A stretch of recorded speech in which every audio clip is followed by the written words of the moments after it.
오늘은 이제 마지막 날입니다. 13장 이제 23절부터 35절까지 볼 건데요. 사실 뒤에 조금 더 있어요. 36, 7, 8이 있는데 그거는 좀 주제가 달라서 오늘은 마지막 이번 설명에서는 35절까지 보는 걸로 하겠습니다. 그래서 13장 23절부터 35절까지고요. 소제목은 서로 사랑하라입니다. 서로 사랑하라. 우리 23절과 24절, 25절까지 세 절의 말씀 함께 읽어보도록 하겠습니다. 예수의 제자 중 하나가 곧 그가 사랑하시는 자가 예수의 품에 의지하여 누웠는지라. 시몬 베드로가 머리짓을 하여 말하되 말씀하신 자가 누구인지 말하니 그가 예수의 가슴에 그대로 의지하여 말하되 주여 누구니이까.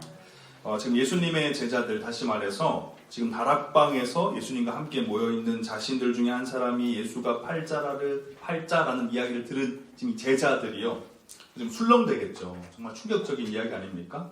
예수님이 죽을 것이라는 이야기도 충격적인데 우리 중에, 심지어 우리 중에 예수님을 따르고 우리가 동고동락하면서 정말 사모함으로 열심히 쫓았는데 우리 중에 예수님을 팔자가 있다니 라는 생각에 그들이 지금 많은 생각에 사로잡혔을 겁니다.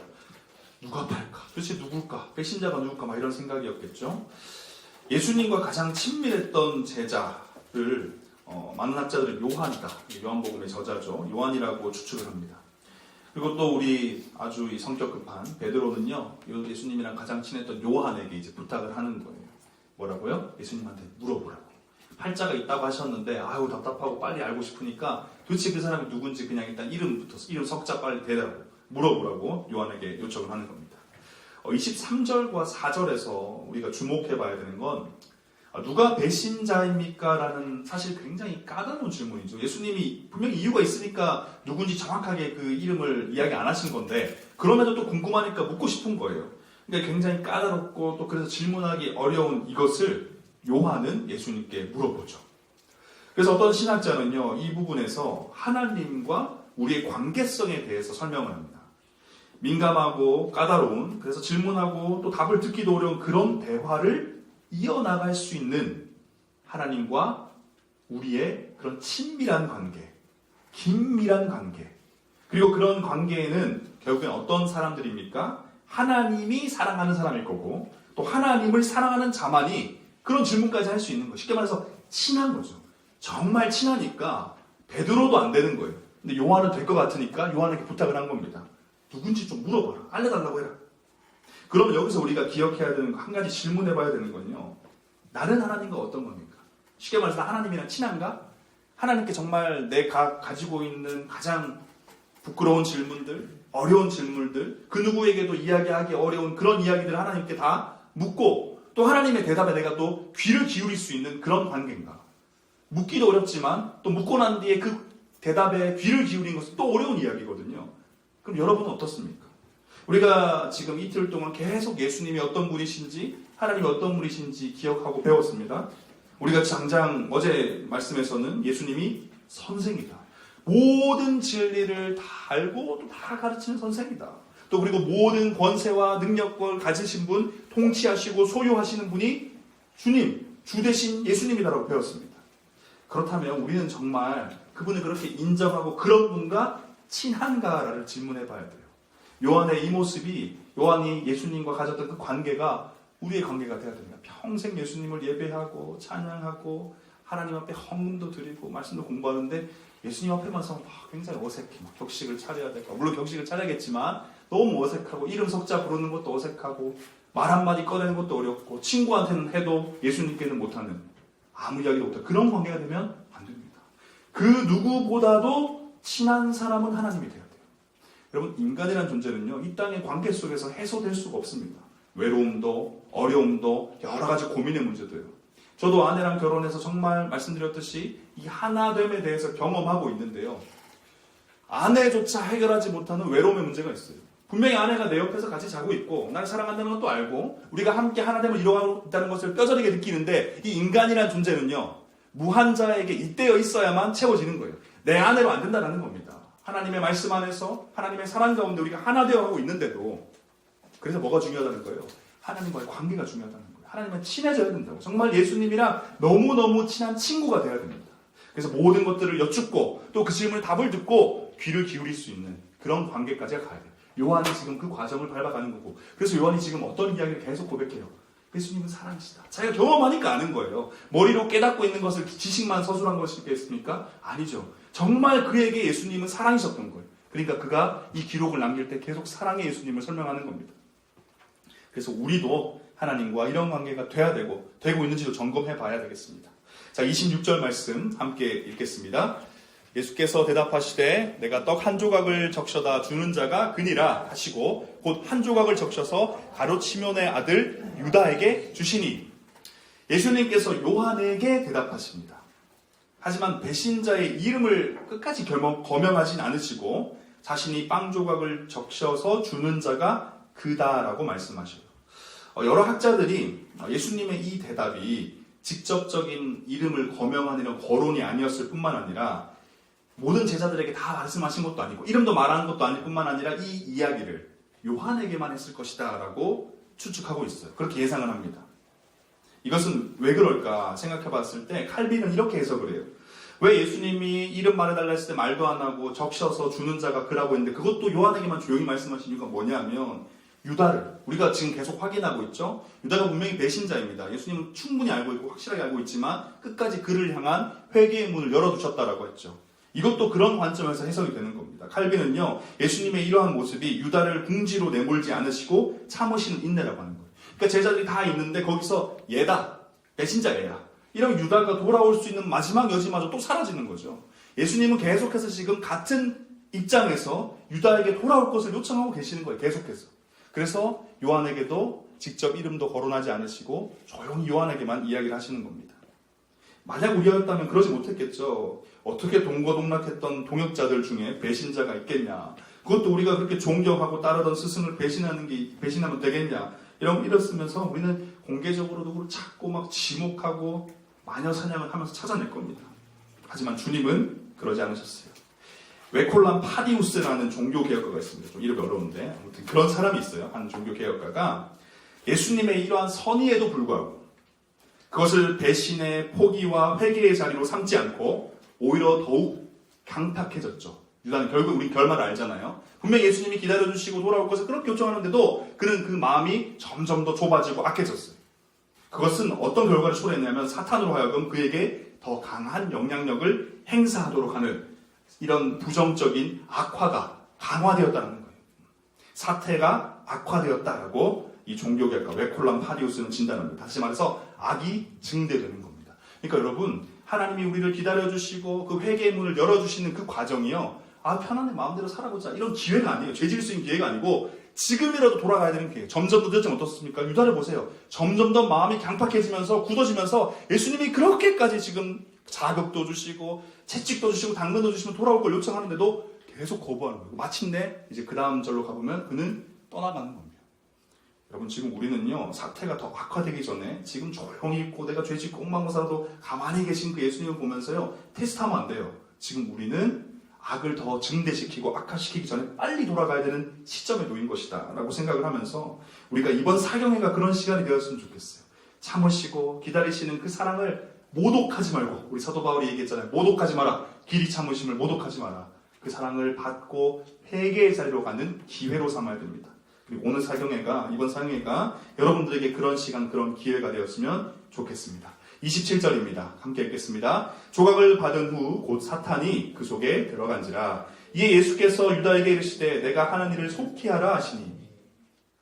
예수님께서 베푸신 이 적신 빵 조각을 받아먹은 유다 속으로 빵만이 아니라 사탄도 들어갔습니다. 사탄은요, 우리가 이전에 확인했듯이 이미 유다의 마음에 악한 생각을 넣었고요. 이제는 직접 그가 들어가요.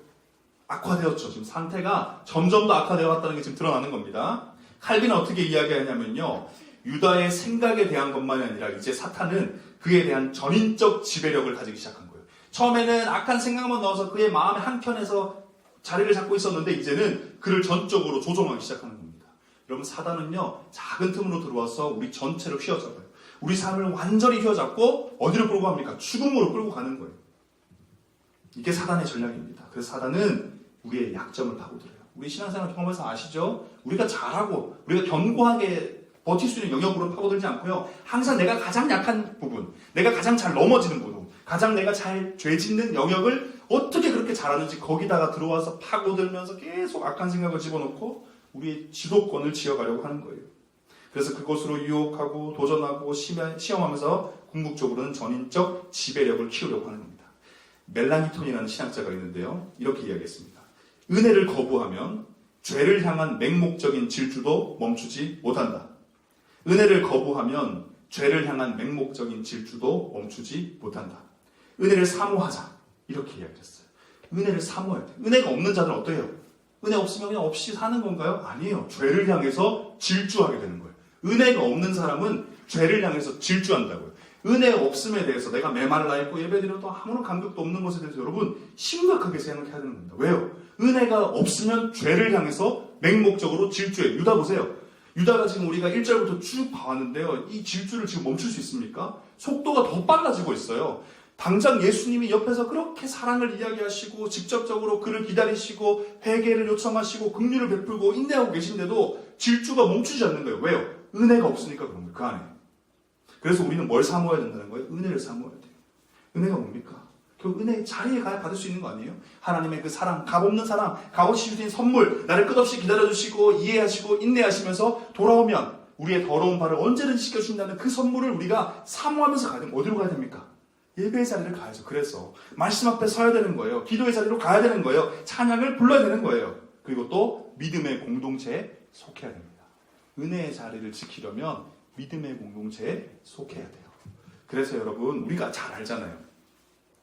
은혜의 자리로, 은혜 가운데 나를 노출시켜야 됩니다. 이해가 되십니까? 그래서 목장 모임 이야기하는 거고요. 예배의 자리 이야기하는 거고요. 다른 우리 술 먹고 세상 가운데 노는 친구들 모임에 가서 은혜 받아야지 하면 받아집니까? 그럼 말이 안 되는 거예요. 이미 나는 죄를 짓겠다고 결심하고 그 자리에 간 거 아닙니까? 이미 거기서부터 틀렸다는 거예요. 우리는 은혜 가운데 우리를 계속 노출시켜야 돼요. 그 자리로 계속 우리를 밀어 넣어야 된다는 겁니다. 나를 무너뜨리는 환경과 상황을 우리가 의도적으로 피해야 돼요. 의도적으로. 그 자리에 가면 난 무너질 건 아니까 틈을 주지 않아야 된다는 겁니다. 그래서 은혜의 자리, 은혜를 사모하는 그 자리로 우리가 나아가야 됩니다. 우리가 어제도 이야기했던 신학자 크리소스 토무스는요. 유다가 사탄에 사로잡힌 것은 유다가 성찬에 자격 없이 참여한 결과다라고요. 지금 성찬이 이루어지고 있잖아요. 포도주와 떡을 떼고 있으니까요. 우리가 하는 성찬. 근데 그가 자격이 없는 자였어요. 그런데 거기에 참여했기 때문에 그가 사탄의 이제는 전적 지배를 받게 되었다. 고린도전서 11장 29절 주의 몸을 분별하지 못하고 먹고 마시는 자는 자기의 죄를 먹고 마시는 것이니라. 누가 그랬습니까? 지금 유다가 그래요. 유다가 주의 몸을 먹고 마시는 이 성찬의 자리에 자격 없이 임했다가 자기의 죄를 지금 먹고 마시는 일이 벌어진 겁니다. 바울도 지금 같은 지적을 하고 있는 것이죠. 사탄이 유다에게 들어간 이후에 예수님께서는 그에게 이렇게 얘기하시죠. 그가 하고자 하는 일을 더욱 신속하게 하라라고 이야기하십니다.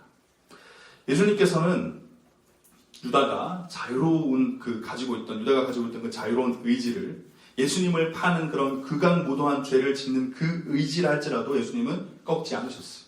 자유의지를, 그러니까 한편에서는 돌아올 것을 계속 요청하시면서도 그의 자유의지를 꺾지는 않으셨어요. 여러분, 하나님은 어떤 분이십니까? 처음 창조됐을 때부터요, 우리에게 자유를 주신 분이에요. 간혹 우리가 신앙생활 하면서 아니면 신앙생활 안 하는 분들이 하나님이 우리를 속박한다든지 자유를 안 준다고 하는데요. 그렇지 않아요. 지금 오늘 본문에서 유다를 봐도 그렇고요. 태초에 에덴 동산을 봐도 그렇고요. 무슨 자유까지 주십니까? 죄를 지을 수 있는 자유까지 주신다고요. 죄를 짓는 자유라는 게 어떤 의미예요? 좀 더 구체적으로 보면 창조주 자신의 뜻을 거스를 수 있는 피조물이, 감히 피조물이 창조주의 뜻을 거스를 수 있는 자유까지 줬다고요. 이 정도 자유 줬으면 다 준 거 아닙니까? 그러니까 우리에게 자유가 있다고요. 하나님 자유를 주셨다고요. 죄 지을 수 있는 자유까지 주셨다고요. 아담과 하와도 그 자유를 가지고 죄를 범해버린 거죠. 그렇기 때문에 여러분, 우리에게 자유가 있냐 없냐, 나 속박돼서 싫다, 이런 게 중요한 게 아닙니다. 이미 우리에게 자유를 주셨기 때문에 성도인 우리에게 있어서 자유가 중요한 것이 아니라 선택의 기준과 그것을 행할 의지가 더 중요한 거예요. 자유를 주셨어요. 심지어 죄를 선택할 수 있는 자유까지 주셨기 때문에 우리는 뭐가 중요한 거예요? 그럼 이 자유를 가지고 어떤 선택을 할지, 옳은 선택을 할 수 있는 건강한 기준, 바른 기준이 중요하고 바르게 판단했을 때 그것을 실행할 의지가 중요하다는 거예요. 유다는 잘못된 기준을 가지고 부족한 의지로 인해서 죄의 길로 들어선 겁니다. 우리가 자유가 부족한 게 문제가 아닙니다. 자, 제대로 된 기준과 의지. 기준은 뭐예요? 말씀이에요. 말씀을 읽어야 기준이 생기는 거예요. 말씀을 읽어야 무엇이 하나님의 뜻인지 아는 것 아닙니까? 그러고 난 뒤에 의지는 뭐예요? 결국 성령 하나님을 의지하는 거죠. 성령 하나님 붙잡고 그분으로 하여금 내가 순종할 수 있는 믿음을 달라고. 어제 말씀드렸죠. 인식과 실천의 다리 역할은 뭐라고요? 믿음이라고요. 믿음은 누가 줍니까? 성령 하나님이 주시는 거예요. 근데 유다에게는 이 두 가지가 다 없었어요. 하나님의 말씀도 그의 마음가짐에 없었습니다. 그리고 그에게도 성령 하나님의 의지함과 역사하심도 없었어요. 그러니까 그는 기준도 무너지고 의지도 없으니까 죄의 길로 들어섰다라는 거예요. 자, 28절 보겠습니다. 함께 읽겠습니다. 이 말씀을 무슨 뜻으로 하셨는지 그 앉은 자 중에 아는 자가 없고. 앞서 확인한 것과 같이 요한은 지금 빗뜸을 들었죠. 빗뜸 받았습니다. 또 유다는 예수님의 명령을 받았습니다. 유다 보고 얘기해서 이제 빨리 할 일을 해라라고 했으니까요. 나머지 제자들은 지금 다 아무런 걸 몰라요, 아직까지도. 그런데 나머지 제자들뿐만 아니라 유다는 귀뜸 받기도 했고, 요한은 귀뜸 받기도 했고, 유다한테 직접적으로 말씀도 하셨는데 제자 모두 예외 없이 모두가 지금 예수님이 무슨 말을 하는지 이해가 안 가는 거예요. 요한도 분명히 뭐 떡을 적신 자고 준다고 말했는데도 이해가 안 가고, 유다는 자기에게 예수님이 직접 말씀하신 대로 이해도 안 가고, 이런 모든 상황을 다 모르는 나머지 10명의 제자도 지금 도대체 무슨 말씀을 하시고 무슨 의도인지를 다 모른다라고 지금 28절에 적혀 있는 겁니다. 이게 뭘 의미하냐면요, 진리, 이 말씀은요, 이 속성이 있는 거예요. 진리는 어제 확인했듯이 누구? 진리의 영이신 성령님에 의해서만 주어지고 깨달아지는 겁니다. 그 영의 이끌림을 받은 자만이 진리 가운데로 나올 수 있는 거예요. 그렇기 때문에 우리가 뭘 해야 됩니까? 예전에 제가 설교 때 이야기했는데요. 진리가 선포되는 그 자리 가운데 가기 전에, 다시 말해서 예배를 드리기 전에, 말씀을 읽기 전에 뭐 해야 됩니까?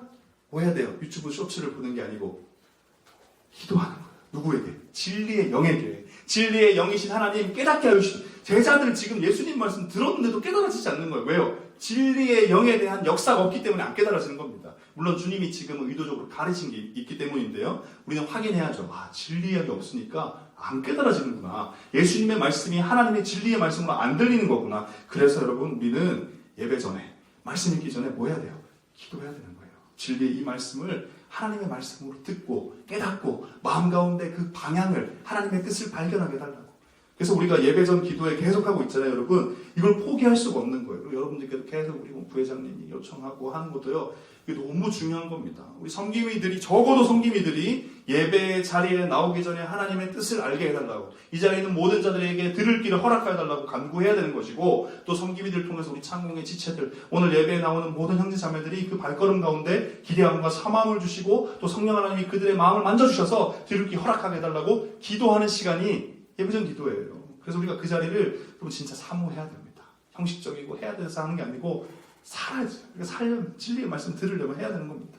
그래서 진리의 영이 우리 가운데 깨닫게 해주시는 거다. 29절입니다. 함께 읽겠습니다. 어떤 이들은 유다가 돈괴를 맡았으므로 명절에 우리가 쓸 물건을 사라 하시는지 혹은 가난한 자들에게 무엇을 주라 하시는 줄로 생각하더라. 여러분, 사실 지금 상황을 보면 이해가 안 가죠. 적어도 요한은 알아야 되는 거 아닌가? 자기가 누군지 물었고 예수님이 빵 적셔 주는 사람이 그 사람이라고 말했으면 상황을 보면 딱 파악이 돼야 되는데 파악이 안 된다고요. 지금 뭘 계속 보여주고 있는 거예요? 성령, 진리의 영이 깨닫게 안 해주니까 보고도 모르는 거예요. 합리적이고 상식적인 것도 깨닫지 못하는 겁니다. 그래서 뭔 일이 벌어져요? 진리를 깨닫지 못한 제자들은요, 자연스럽게 자기 경험을 따라 생각하는 거예요. 나름대로 합리적이고 상식적인 결론에 이르는 거죠.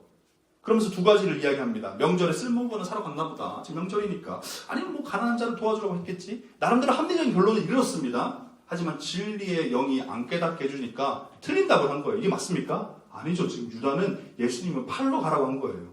유다가 배신자였다고요. 근데 요한도 모르고 유다 스스로도 모르고 나머지 사람들 다 모르는 거예요.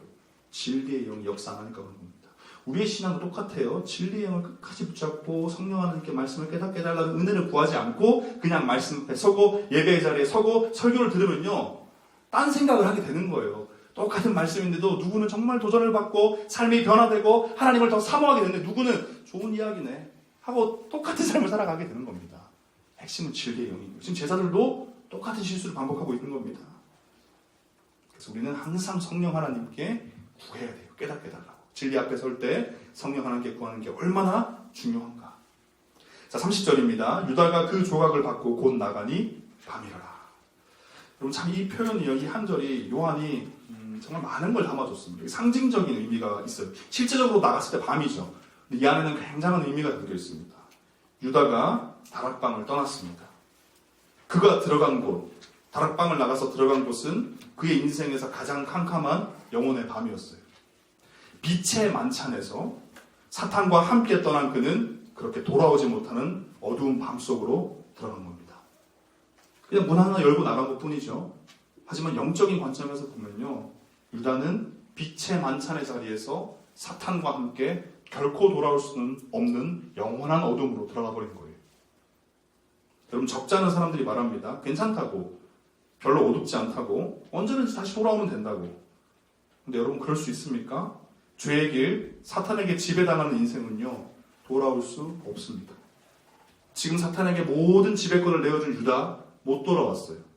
우리가 보기에는 얼마나 어리석습니까? 아니, 어떻게 빛의 만찬의 자리에서 떠나서 돌아올 수는 어둠으로 어떻게 들어가지? 어떻게 스스로 절벽에서 뛰어내리지? 어떻게 스스로 지옥이 코앞에 있는 달려가지? 그런다고요. 그렇게 된다고요. 여러분, 이 세상을 영적인 관점에서 보면요, 하나님을 모르는 사람들은 지금 열심히 어디를 향해 달려가는 거예요? 지옥을 향해 달려가고 있는 거예요. 자신들만 모른 뿐이지. 사단의 지배력은 이렇게 무서운 겁니다. 저는 이번 사경을 통해서 여러분, 우리가 경각심을 가졌으면 좋겠어요. 나의 신앙이 어떠한지, 그리고 내가 사랑하는 사람들의 삶은 지금 어디를 향하고 있는지, 어둠의 길에서 돌이키는 그런 은혜가 있길 소망합니다. 31절입니다. 그가 나간 후에 예수께서 이르시되 지금 인자가 영광을 받았고 하나님도 인자로 말미암아 영광을 받으셨도다. 유다가 나간 것은 곧 예수의 죽음을 의미하죠. 그리고 예수님께서는 그것이 곧 자신의 영광 받음이고 또 하나님도 이것을 통해서 영광 받으시는 것이라고 설명합니다.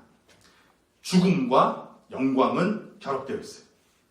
세상에서는 이렇게 되지 않는데 우리의 신앙, 예수님의 삶은 죽음과 영광이 결합되어 있어요. 좀 더 구체적으로 말하면 순종과 사랑은 영광과 결합되어 있습니다. 높은 권세에 오르는 게 영광이었다면 주님은 이 땅에 오셔서 천군 천사를 호령하시면서 가장 높은 만왕의 왕의 자리에 앉으셨겠죠? 호령하고 다니셨겠죠? 그러지 않으셨어요. 주님은 순종하셨고 주님은 죽으셨고 주님은 사랑하셔서 그것이 영광이 되었다라고 합니다. 영광스러운 삶, 영광 돌리고 영광 받는 삶은 내가 죽고 예수로 사는 삶, 순종하며 예수님과 같이 사랑하며 사는 삶임을 기억해야 돼요. 여러분, 지금 계속 최근에 몇 번이고 말씀드립니다. 패러다임이 바뀌어야 돼요. 패러다임이 바뀌어야 됩니다. 뭐가 진짜 성공한 인생인가, 뭐가 정말 영광스러운 삶인가 바뀌어야 돼요. 지금 예수님은 이야기하고 계시죠. 내가 죽는 것이 영광이다. 내가 하나님의 말씀에 온전히 순종해서 죽기까지 순종하는 것이 영광이다. 내가 내 사랑하는 자들을, 하나님께 속한 그 자들을 끝까지 사랑하는 게 영광이다라고 이야기하고 있어요. 그 어디에도 높은 자리에 올라가는 거, 세상 사람들에게 존경받고 부러움받는 게 영광이라고 말한 적은 한 번도 없습니다. 사단이 계속 그 유혹했잖아요. 예수님이 공생이 시작하니까. 높은 자리에 올라가서 높은 자리에 주겠다, 나에게 절해봐라. 안 하셨어요. 그게 영광이었다면 차지하셨겠죠. 근데 그러지 않으셨다라는 겁니다. 여러분, 영광스러운 삶, 후회 없는 삶, 진짜 성공하는 삶이 무엇인지 가슴 가운데 다시 새겨놓으시고 점검하셔야 돼요. 나는 무엇을 위해 사는가? 무엇이 나에게 내가 생각하는 성공인가? 무엇이 정말 영광인가를 기억해야 됩니다. 제자의 삶은 예수님을 쫓아가는 삶. 예수님이 걸어갔었던 그 삶은 내가 죽고 주님의 십자가를 걸어가는 그 삶이에요. 그것이 영광스러운 삶입니다. 13장 32절 함께 읽겠습니다. 만일 하나님이 그로 말미암아 영광을 받으셨으면 하나님도 자기로 말미암아 그에게 영광을 주시리니 곧 주시리라. 자신의 죽음으로 영광 받으신 예수님, 그리고 그 예수님을 통해서 영광 받으시는 성부 하나님, 그렇게 영광 받으신 성부 하나님을 통해서 다시 영광 받으시는 예수님, 그에게 영광을 주시리니 곧 주시리라. 그러니까 영광 받고 영광 드렸는데 다시 또 예수님 영광 받죠.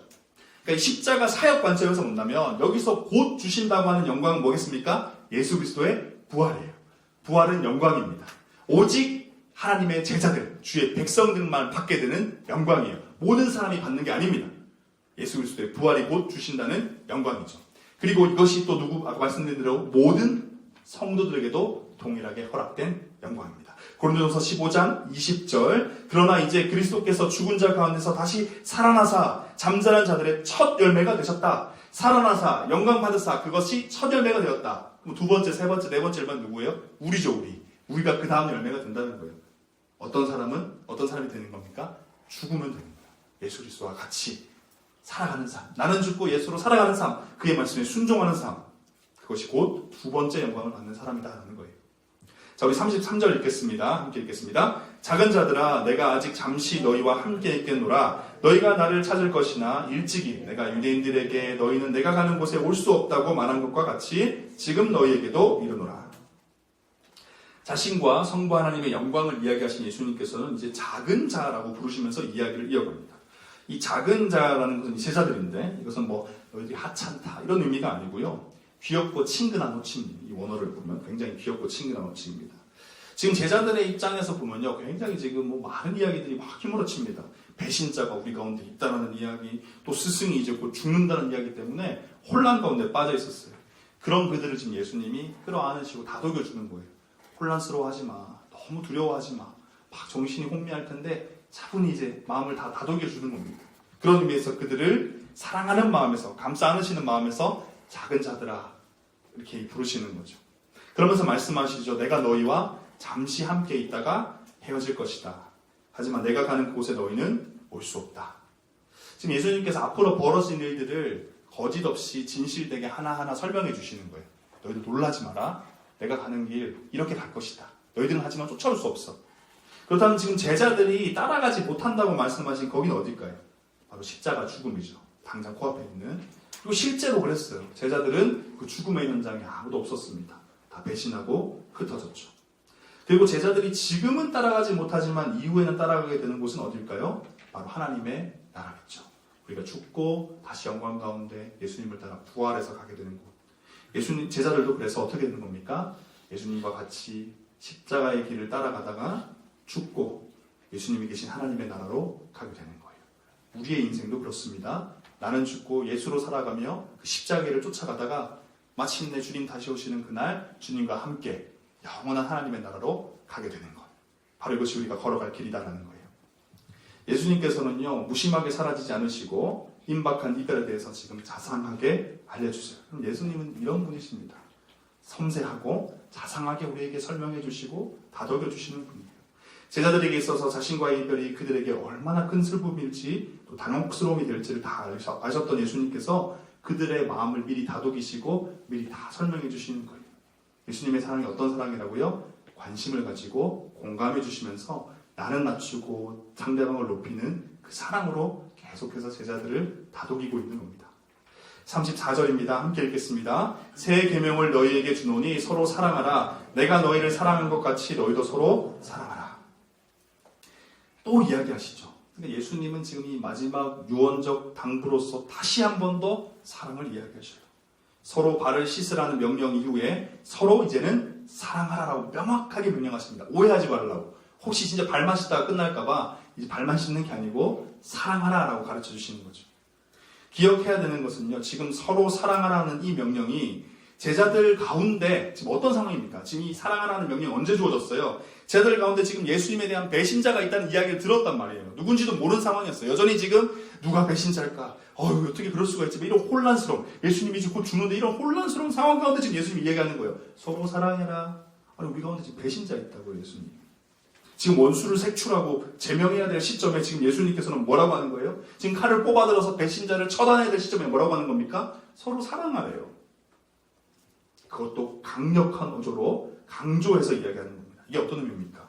이게 최우선의 계명이라는 거예요. 이거보다 높은 계명 없다는 거예요. 우리의 공동체 가운데도요, 여러분 정말 많은 풍파가 몰아칠 겁니다. 우리 창문대교의 역사, 수십 년의 역사 동안 얼마나 많은 일들이 있었어요? 우리 창공도 동달아 많은 역사가 있었죠. 근데 그 모든 역사, 수많은 아픔과 파도가 휘몰아치고 태풍이 몰아쳐도 그것보다 강력한 명령은 없어요. 하나님의 사랑하라는 이 명령을 무너뜨리고 그것을 뒤로 밀어낼 만큼의 강력한 문제와 아픔과 괴로움은 없다라는 거예요. 지금 예수님 이야기하시죠. 너희들의 마음이 어떤지 다 아는데 사랑하는 게 가장 먼저다. 이 명령을 훼손시키고 이 명령을 뒤로 미룰 수 있는 것은 아무것도 없다라고 이야기하고 계시는 거예요. 이번 주 설교와도 주제가 일치하죠. 예수 그리스도가 주신 그 구원의 당이 두 가지 의미, 하나님과의 화목, 우리 간의 화목. 이것은 최우선 과제입니다. 이게 해결이 돼야 돼요. 예수님은 같은 이야기를 하는 겁니다. 서로 사랑하기를 막을 수 있는 것은 없다. 예수님께서 사랑하라 하시면서 그냥 사랑하라가 아니라 사랑받으라 이런 것도 아니고 서로 사랑하라라고 하는 거죠. 이것은 서로가 사랑하기를 힘쓰라는, 다시 말해서 독백이 아니라 대화, 독존이 아니라 공존, 독거가 아니라 동거, 독행이 아니라 동행, 일방성이 아니라 쌍방성으로 사랑하라라는 거예요. 그것이 곧 서로 사랑하라는 예수님의 뜻의 성취입니다. 우리 창공에도요, 여러 사역들하고 우리 행정리더들도 많은 일들을 하는데 이 원리가 우리 가운데 있어야 돼요. 일을 해내려고 하고 효과적으로 하려면 세상의 회사에서 잘 운영하는 방식 그대로 가지고 오면 됩니다. 근데 그게 교회일까요? 교회가 아니에요. 교회는 그렇게 갈 수 없습니다.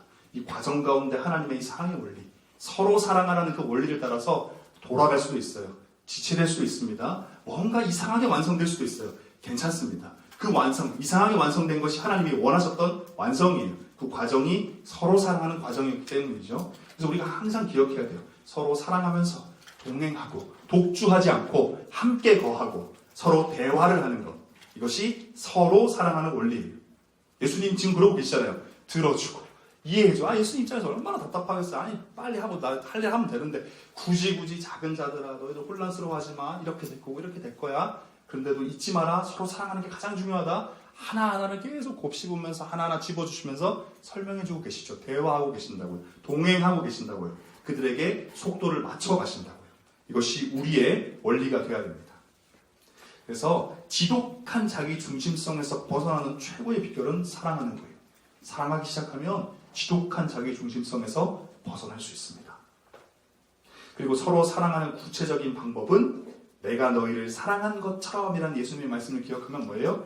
예수님처럼 사랑하는 거예요. 다시 말해서 예수님께 받은 사랑을 기억해서 나 이렇게 사랑해주셨으니까 이렇게 사랑하면 되겠구나가 되면 된다라는 겁니다. 예수님의 최선과 겸손의 사랑을 내가 먼저 온전히 받아 누리고 그 사랑으로 다른 이를 사랑하는 것. 그것입니다. 그런데 우리가 주목해봐야 되는 게 제가 설교 때 이야기를 못했는데 새 계명이라고 했어요. 그냥 계명을 주겠다. 한 번 더 말할게. 강조할게. 별표 쳐. 이게 아니라 새 계명이라고 했다고. 근데 새 계명이에요? 서로 사랑하라가? 아니거든요. 사랑하라는 사실 구약에도 이미 주어진 말씀이었어요.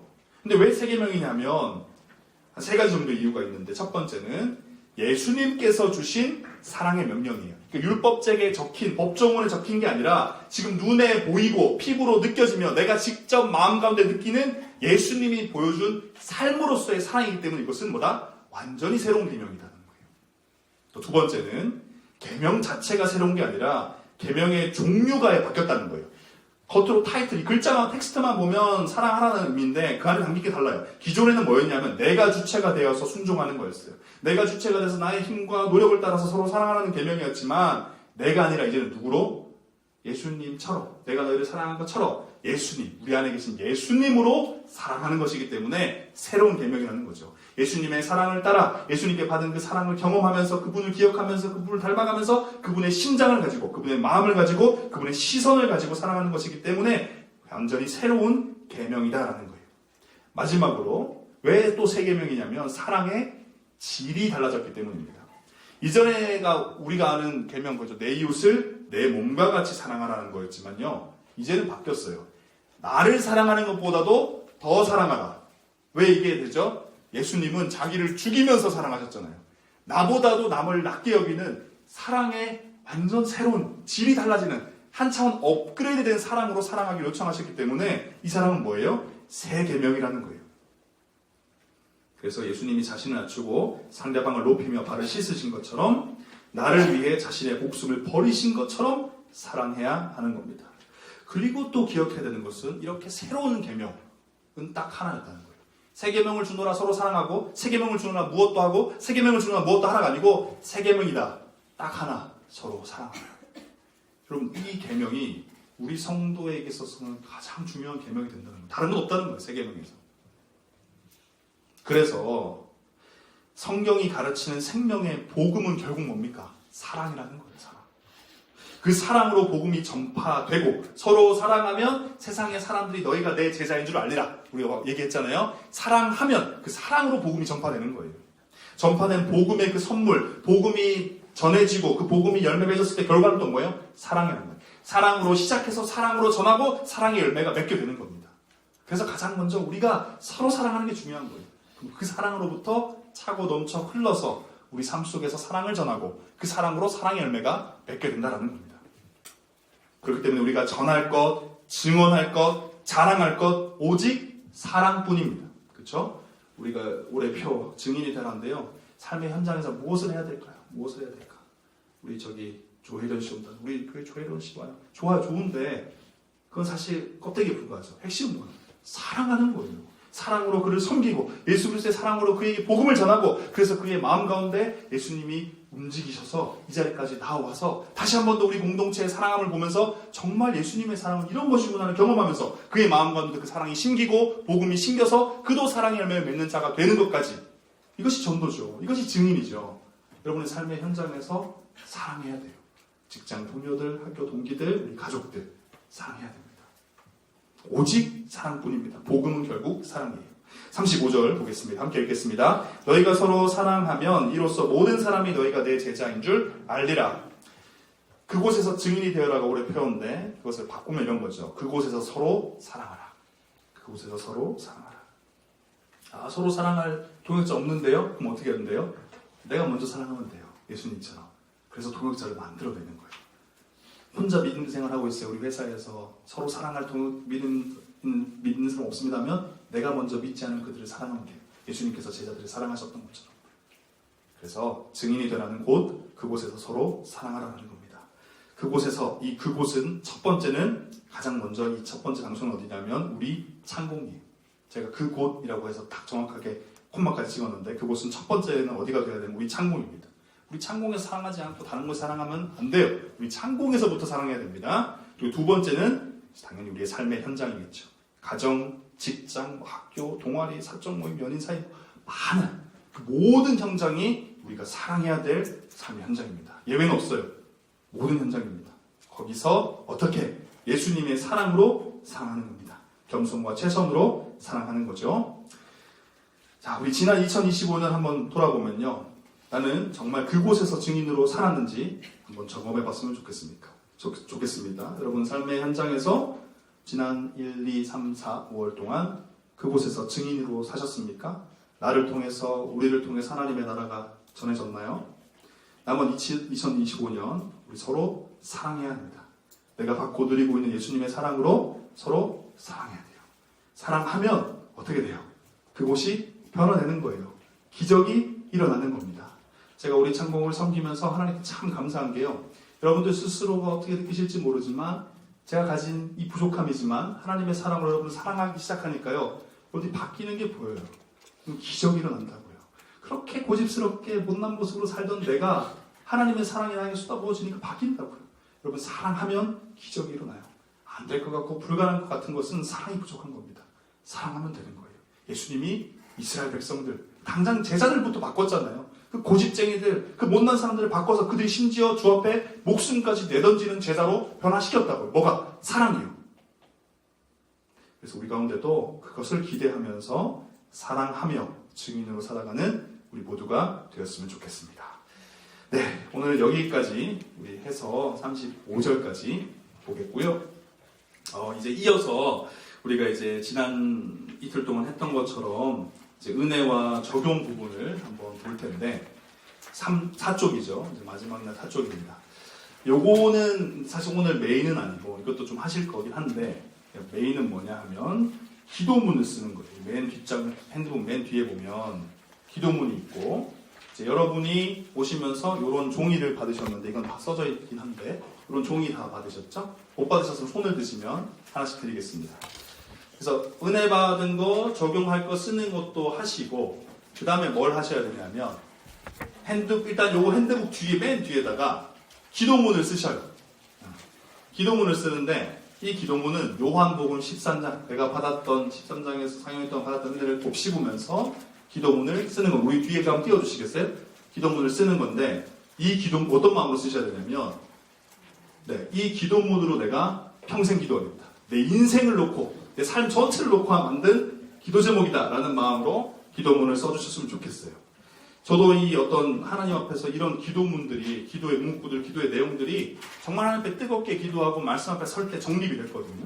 그래서 여러분들도 이번에 요한복음 13장을 통해서 주신 은혜들 내가 한번 1절부터 쭉 살펴보시면서 내가 어떤 인생을 살아야겠다. 첫 번째는 하나님의 이름을 부르면서 기도문을 쓰시는 겁니다. 나를 창조하신 하나님을 하셔도 좋고 다른 표현을 쓰셔도 좋고요. 그 다음에 핵심은 기도의 내용이에요. 나의 뜻에 응답해달라고 기도문 쓰시는 게 아니라 우리가 13장 통해서 하나님의 뜻이 무엇인지 알았죠. 그리고 그 뜻대로 사는 게 우리의 인생의 목적임도 알았으니까 이렇게 기도해야 되는 거예요. 하나님의 뜻이 하나님의 뜻에 나의 뜻을 맞추기를 원한다는 그 간구. 그래서 그 뜻에 여러 가지가 있을 수 있어요. 하나님 나에게 요청하는 것들, 내 삶의 직장 속에서 아니면 나의 인생의 큰 방향 속에서 하나님의 뜻이 이것이라고 하는데 하나님 맞출 수 있게 도와주십시오. 이런 기도들을 쓰는 겁니다. 그리고 이제 마무리는 우리가 잘 알듯이 예수님의 이름으로 기도드립니다. 아멘까지 쓰시는 거예요. 그래서 이 기도문을 나의 인생의 기도문으로, 그래서 우리가 책상에 딱 놔두고 평생 이 기도문을 곱씹으면서 나의 인생의 방향을 정리하고 나의 영적인 어떤 이 순도, 이 순결을 유지해가는 그런 도구로 삼았으면 좋겠습니다. 그래서 오늘 우리가 시간을 9시 지금 9시인데 35분 정도까지 30분 정도 35분 정도 은혜 받으신 것도 좀 쓰시고 적용 정도 쓰시고 궁극적으로는 기도문을 좀 완성해 주세요. 그래서 여기는 연습입니다. 요 핸드북에 연습으로 쓰시고 최종을 이 종이에다 써주세요. 그래서 이 종이를 여러분들이 이따가 우리 다 쓰고 나서 한 명씩 돌아가면서 다 읽을 거예요. 그래서 읽어서 우리가 서로 함께 기도해 주는 마음으로. 그래서 그 내용에 물론 너무 구체적인 게 있으면 좀 그 부분은 생략하고 읽으셔도 돼요. 그래서 우리가 함께 같이 기도 제목을 나누면서 기도해 주겠다라는 마음으로 좀 나누고 그걸 돌아가시면서 제출을 해주세요. 제출해 주시면 제가 액자에다 넣어가지고 돌려드릴게요. 돌려드리면 그걸 책상에 딱 세워두시고 매일 아침마다 이 기도로 기도하고 하루를 시작하는 겁니다. 그래서 좀 진지하게 나의 인생 전체를 놓고 고민해서 써주시면 되겠습니다. 9시 35분까지 우리 기도문 쓰고 마지막은 여기다가까지 써주시면 좋고요. 시간이 안 되면 추후에 써서 주셔도 좋으니까 일단 기도문 완성까지를 35분까지 해주시면 되겠습니다.